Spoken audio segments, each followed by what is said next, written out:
Hello दोस्तों, मैं अंजलि एक अमेजिंग न्यूज़ के साथ आई हूँ। कई दिनों से सब जानना चाहते थे कि हैरी पॉटर में लेटेस्ट अपडेट क्या है। क्या कोई न्यू मूवी आने वाली है या फैंटास्टिक बीस्ट आगे आएगी या कोई और न्यू नॉवेल आएगी।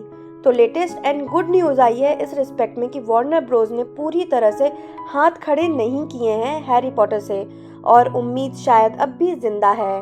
लेटेस्ट न्यूज़ के अकॉर्डिंग वार्नर ब्रोस जेके रोलिंग के साथ मिलकर और हैरी पॉटर मूवीज बनाना चाहते हैं। डिटेल न्यूज़ की बात करें तो जैसा मैंने कुछ दिन पहले भी आपको बताया था कि वार्नर ब्रोस अब वार्नर ब्रोस डिस्कवरी बन गया है, जिसके अब नए सीईओ हैं डेविड ज़ास्लाव, जिन्हें खुद हैरी पॉटर मूवीज बहुत पसंद है।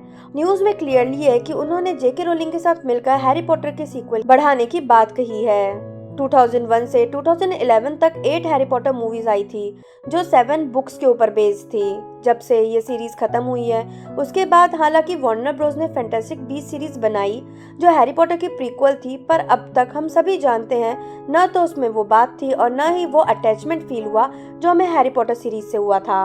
और शायद यही कारण रहा कि ये तीनों ही मूवी बिल्कुल भी नहीं चली, जिस कारण अब वार्नर ब्रोस ने थर्ड मूवी के बाद आगे की 2 मूवी जो आने वाली थी वो कैंसिल करने का प्लान कर लिया।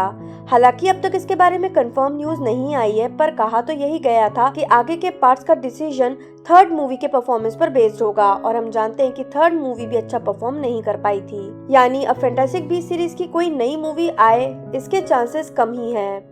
हालांकि वो भी सीरीज जेके रोलिंग के साथ मिलकर ही बनाई गई थी, पर फ्राइडे को इन्वेस्टर्स को बुलाया गया था जहां क्लियरली कहा गया है कि कंपनी इस सीरीज पर फोकस करने वाली है। पर सीरीज से मतलब हैरी पॉटर से था, न कि फैंटास्टिक बीस्ट सीरीज थे। उन्होंने ये तक कहा है कि हमें 13 साल हो गए कोई डीसी मूवी बनाए जैसे सुपरमैन, और 15 साल हो गए हैरी पॉटर मूवीज नहीं आई, जबकि ये मूवीज ने आज तक सबसे ज्यादा प्रॉफिट दिलवाया है। उन्होंने ये भी कहा कि मैं देखना चाहूंगा कि क्या जेके रोलिंग कुछ कर सकती है इस सीरीज को आगे बढ़ाने के लिए। सो आई थिंक हम पॉटर हेड्स के लिए ये एक बहुत ही एक्साइटिंग और अमेजिंग न्यूज और स्टेप हो सकता है, खासकर अगर ये हमारे फेवरेट कैरेक्टर्स एंड एक्टर्स को लेकर बनाई जाए। पर पिछले दिनों जेके रोलिंग कई कंट्रोवर्सीज में भी फंस गई थी जो ट्रांसफोबिया से रिलेटेड था, जिस पे डैनियल रेडक्लिफ यानी हैरी पॉटर का प्ले करने वाले एक्टर ने खुद इसके अगेंस्ट आवाज उठाई थी। पर अब उन्होंने खुद अपने स्टेटमेंट और जेके रोलिंग के डिफेंड में बात की है कि उन्होंने ऐसा क्यों किया था। यानी हम कह सकते हैं कि वो अपने रिलेशन ऑलरेडी जेके रोलिंग से बेटर कर रहे हैं। और ड्रेको मैलफॉय का रोल करने वाले टॉम फिल्टन ने तो बहुत पहले ही कह दिया था कि किसी भी वे में अगर उन्हें ड्रेको मैलफॉय फिर से बनने का मौका मिले तो वो इसे कभी नहीं गवाएंगे।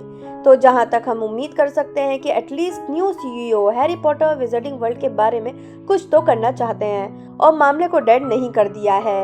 आपका क्या सोचना है इस बारे में मुझे नीचे कमेंट बॉक्स में बताएं।